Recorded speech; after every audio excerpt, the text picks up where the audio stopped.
Hello भाई सभी दोस्तों को स्वागत है आपका एक और नई वीडियो में।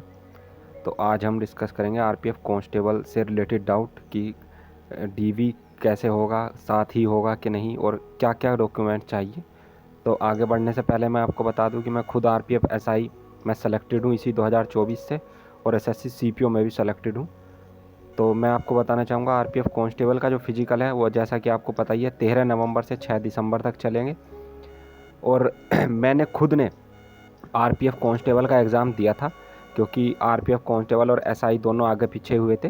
तो आरपीएफ एसआई में सेलेक्ट होने से पहले ही ये एग्ज़ाम हो गया था, तो मैंने दिया था। लेकिन ये बताऊं मैं कि मैं ये कांस्टेबल का जो फिजिकल है वो स्किप करूंगा, मैं फिजिकल नहीं दूंगा, क्योंकि मैं ऑलरेडी सेलेक्ट हो चुका हूं।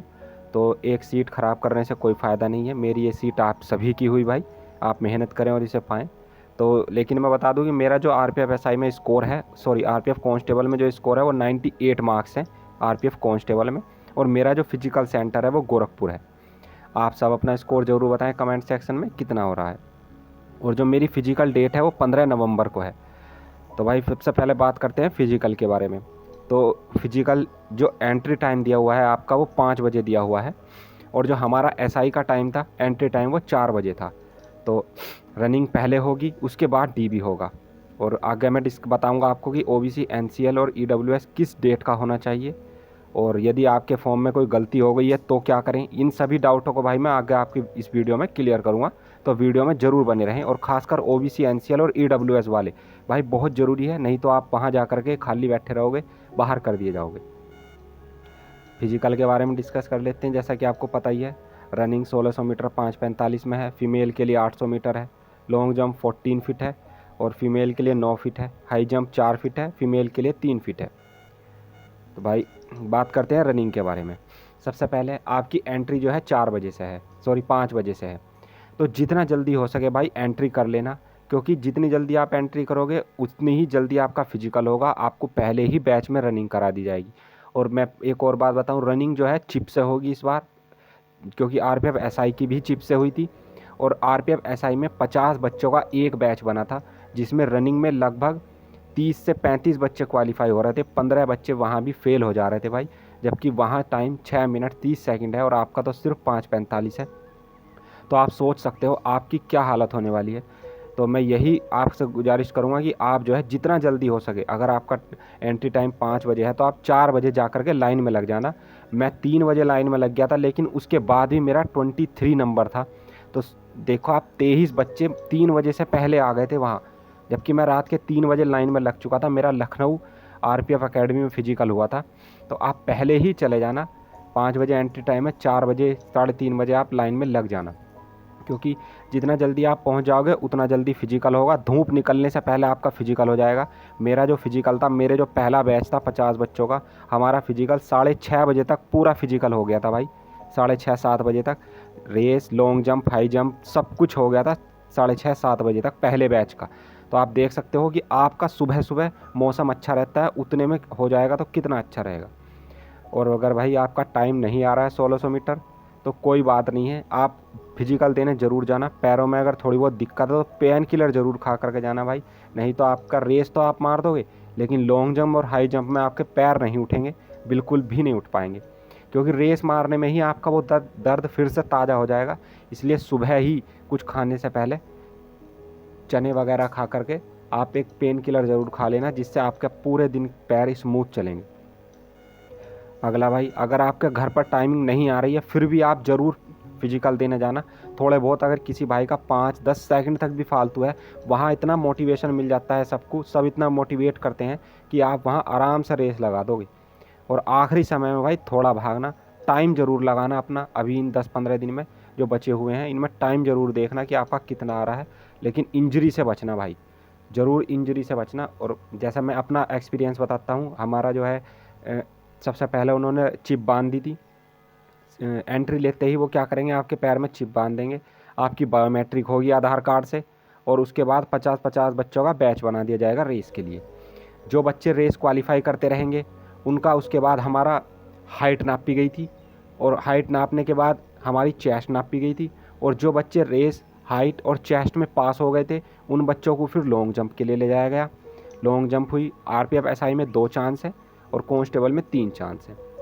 फिर लॉन्ग जंप के बाद हमारी हाई जंप हुई, और भाई हाई जंप में डरना नहीं है। हाई जंप में मैं बता दूं, लखनऊ जो है उन्होंने गद्दा डाल रखा था, तो हो सकता है गोरखपुर में भी आपको गद्दा ही मिले, तो हाई जंप वाले डरे ना। और हाई जंप के बाद आपका डीवी होगा उसी दिन। जो बच्चे फिजिकल पास करते रहेंगे उनको डीवी के लिए ऑफिस में ले जाते रहेंगे वो। और एक और भाई सबसे ज़्यादा डाउट आता है, क्योंकि अभी आरपीएफ ने हाइट को लेकर के सबको टेंशन में डाल दिया है। जिन भाइयों की हाइट कम है वो क्या करें? भाई जैसे ही आपकी रेस लगेगी, रेस के बाद वो आपकी हाइट और चेस्ट नापेंगे, तो आप क्या करना, अपनी बॉडी को स्ट्रेच करते रहना, खींच करके फुल हाथ और पैर ऊपर करके खींचना जितना हो सके। क्योंकि रेस मारने के बाद हमारी जो रीढ़ की हड्डी होती है वो सिकुड़ जाती है, हमारा जो शरीर होता है वो विश्राम में चला जाता है, थोड़ा सिकुड़ जाता है, तो कुछ सेंटीमीटर तक हमारी हाइट कम हो जाती है। तो भाई रेस के तुरंत बाद अपने शरीर को फुल खींचना जितना हो सके। आपकी कुछ सेंटीमीटर हाइट तो ज़रूर बढ़ जाएगी, आपके लिए बहुत कारगर साबित होगा भाई। और फिजिकल से रिलेटेड जो भी किसी भाई के डाउट हो कमेंट बॉक्स में ज़रूर पूछना भाई, मैं खुद इतने फिजिकल क्लियर कर चुका हूँ, आपका कुछ ना कुछ सॉल्यूशन ज़रूर बताऊँगा, ज़रूर बताना। अब आगे बात करते हैं भाई। और हाँ, एक और चीज़ भाई, अगर किसी की जो है हाइट में या चेस्ट में उसको बाहर करा जाता है, तो वहाँ आप अपील कर सकते हो उनसे फॉर्म लेकर के कि सर मुझे अपील करनी है, और 3 दिन का टाइम होता है। फिर आप अपील करोगे तो आपको एक डेट दी जाएगी, उस अगली डेट पे आपका हाइट और चेस्ट दोबारा होगा। भाई याद रखना, जिस भाई को हाइट या चेस्ट में निकाल लें वो अपील ज़रूर करना, आपको वो दोबारा बुलाएंगे वहाँ 3-4 दिन के बाद, तो एक चांस मिलेगा आपको, हो सकता है आपका दूसरे चांस में हो जाए। भाई अपील ज़रूर करना। अब आते हैं मेन बात पर कि डॉक्यूमेंट्स क्या लेकर जाने हैं। सबसे पहला आपको अपना फिजिकल और डीवी का एडमिट कार्ड लेकर के जाना है, 2 फोटो लेकर के जाने हैं, जो फॉर्म भरते समय आपने फॉर्म में लगाए थे वो ही लेकर के जाने हैं। 2 तो लेकर के जाने हैं मिनिमम, पर मैं कहूँगा 8 से 10 फोटो आप लेकर के जाएं ज़रूर। तीसरा, आधार कार्ड लेकर के जाएं, या कोई अन्य जो वैलिड आईडी है वो लेकर के जाएं। और 10th की मार्कशीट ज़रूर लेकर के जानी है भाई, मस्ट। उसमें आपका नाम, डेट ऑफ बर्थ, माताजी का नाम और पिताजी का नाम वही होना चाहिए जो आपके आधार कार्ड में है, सेम होना चाहिए, मिसमैच नहीं होना चाहिए, नहीं तो आपको बाहर बैठा देंगे। 12th की मार्कशीट ले जाना, वैसे इसका कोई काम नहीं है, फिर भी आप ले जाना। कास्ट सर्टिफिकेट भाई SC ST OBC EWS सभी को ले जाना है, सिर्फ UR को छोड़ करके, बाकी सभी को कास्ट सर्टिफिकेट ले जाना है। अब आती है मेन बात भाई, जिसमें RPF SI में मुझे खुद इन्होंने लगभग 10 दिन भगाया था कि OBC, मैं खुद OBC NCL से हूँ। OBC NCL वालों को सबसे ज़्यादा परेशान किया जाएगा भाई, आप देख लेना चाहे, अगर आप नहीं सुनोगे तो। आपका जो OBC NCL है वो फॉर्म की लास्ट डेट से लेकर पिछले 1 वर्ष के बीच का होना चाहिए। अगर ऐसा नहीं हुआ, आप नहीं प्रस्तुत कर पाए, तो आपको रिजेक्ट कर दिया जाएगा या आपको UR में डाल दिया जाएगा। कोई मतलब नहीं है भाई आपके कितने मार्क्स, अगर आप UR की कट ऑफ क्लियर करोगे तो ही आपका सिलेक्शन होगा, फिर नहीं तो आप कोई अपनी कैटेगरी का फ़ायदा नहीं उठा पाओगे, आप फेल हो जाओगे भाई। एग्जाम्पल में मैं आपको बताता हूँ, मैंने लिखा हुआ है कि जैसे फॉर्म की लास्ट डेट 14 मई 2024 थी RPF कांस्टेबल की, तो आपका जो कास्ट सर्टिफिकेट है वो 14 मई 2024 से 14 मई 2023 के बीच का ही होना चाहिए। अगर इसके बीच का नहीं हुआ तो भाई वो आपको रिजेक्ट कर देंगे या UR में डाल देंगे। और इसका सॉल्यूशन भी मैं बताता हूँ आपको कि क्या करेंगे। वो आपको कहेंगे कि भाई, वो आपको एक डेट दे देंगे कि इस डेट को आपको दोबारा आना है, और क्या लेकर के आना है, आपको अपने तहसीलदार से, जैसे यूपी में जो जाति प्रमाण पत्र है वो तहसीलदार जारी करता है, तो अपना जाति प्रमाण पत्र एक पेपर पर लिखवा करके लाना है तहसीलदार से, टाइप करा करके, पेन से लिखवा करके नहीं, टाइप करा करके लाना है कि ये बच्चा इस, जो ये मैंने डेट लिखी हुई है 14 मई 2024 से 14 मई 2023 के बीच OBC NCL में आता था, और इसकी वित्तीय वर्ष में वार्षिक आय 8 लाख रुपए से कम थी। इस चीज़ का उल्लेख करते हुए तहसीलदार अपने साइन और मोहर करेगा, तब उस कागज़ को आप लेकर के जाना फिर से दोबारा, तब आपको वो OBC में कंसीडर करेंगे और आपको अगले स्टेज के लिए वेरीफाई करेंगे, यानी कि आपका जो कैंडिडेचर है उसको एक्सेप्ट करेंगे, नहीं तो वो रद्द कर देंगे। OBC NCL वाले ज़रूर ध्यान देना। और भाई EWS वाले भी, भाई बहुत शिकायत रहती है EWS वाले बच्चों की, उनके साथ भी बहुत ऐसा ही होता है। तो आपका जो वित्तीय वर्ष 2024-25 का होना चाहिए, नहीं होगा तो भाई आपको भी EWS में डाल देंगे। और अगर आपका भी नहीं है ऐसा, तो जो मैंने सेम OBC वालों के लिए बताया है वही वो आपके साथ करेंगे।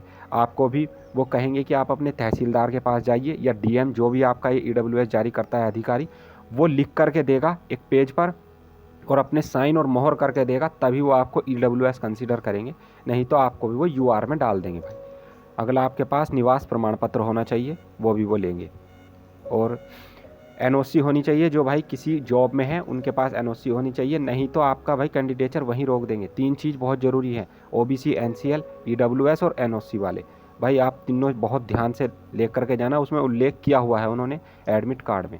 अगला है, अगर ऑनलाइन आवेदन फॉर्म भरते समय आपसे कोई गलती हुई है या आपके प्रमाण पत्र में नाम, जन्मतिथि, मम्मी का नाम, पापा का नाम मिसमैच है, सेम नहीं है, तो भाई एफिडेविट या शपथ पत्र कहते हैं जिसको, उसको ज़रूर बनवा के ले जाना अपनी नज़दीकी तहसील या कचहरी से, नहीं तो आपको आगे जा कर के दिक्कत हो सकती है, वो आपका कैंडिडेचर होल्ड पर डाल देंगे। इसलिए आप पहले ही शपथ पत्र ले जाना अगर आपको कोई गलती है। मैंने खुद RPF-SI में अपने ग्रेजुएशन की यूनिवर्सिटी में गलती कर दी थी। मेरा MJPRU यूनिवर्सिटी है, लेकिन मैंने जो है 10th लिख दिया था उसकी जगह। तो मैं एफिडेविट ले गया था, उन्होंने उसको एक्सेप्ट किया और करेक्ट करके सही कर दिया और फाइल में लगा दिया, और मैं खुद RPF-SI में सेलेक्ट हुआ हूँ भाई। तो आप शपथ पत्र ज़रूर ले जाना, और उपरोक्त सभी कागज़ जो बताए हैं उनकी 2 फोटोकॉपी सेट ले जाना ज़रूर, फोटोकॉपी जमा करेंगे वो ज़रूर भाई।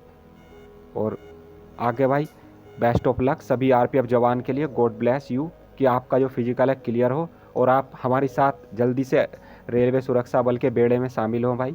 और आपका जो भी डाउट है फिजिकल से रिलेटेड या डॉक्यूमेंट वेरिफिकेशन से रिलेटेड, आप कमेंट बॉक्स में मुझे ज़रूर बताएं, मैं आपका उसका सॉल्यूशन बताऊंगा और रिप्लाई ज़रूर दूंगा भाई। कोई भी डाउट हो ज़रूर बताएं भाई, और आपका कितना स्कोर है और कितना आपका रेस टाइमिंग आ रहा है ये भी भाई ज़रूर बताएं कमेंट बॉक्स में। थैंक यू भाई, thanks for watching, thank you सभी को, जय हिंद भाई।